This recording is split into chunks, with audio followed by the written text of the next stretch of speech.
کہتے ہیں کہ عورت کا کوئی گھر نہیں ہوتا، مگر حقیقت یہ ہے کہ عورت کے بغیر کوئی گھر نہیں ہوتا۔ بہترین بیوی وہ ہے جو تمہاری موجودگی میں عورت اور تمہاری غیر موجودگی میں مرد بن جائے۔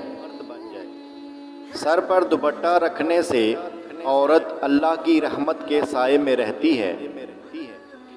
عورت کی سب سے بڑی کمزوری یہ ہے کہ وہ بہت جلدی اعتبار کر لیتی ہے۔ عورت کے لیے ضروری ہے کہ گناہ کرنے سے پہلے وہ خود اپنے آپ پر ترس کھائے، کیونکہ گناہ کرنے والی عورت کو توبہ کے بعد صرف اللہ معاف کرتا ہے، لوگ معاف نہیں کرتے۔ محبت کا پیکر صرف عورت نہیں ہوتی، کئی بار مرد وفا کی منازل عورت سے بہت پہلے طے کر لیتا ہے۔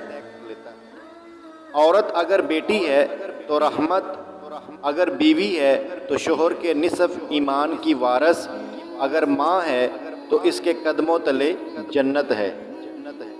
عورت مرد کی خوشی کے لیے پیدا کی گئی ہے۔ جہاں عورت کا احترام ہوتا ہے وہاں خدا بھی خوش ہوتا ہے۔ ایک پاک دامن عورت پر تہمت لگانا 100 برس کے اعمال غارت کر دینے کے لیے کافی ہے۔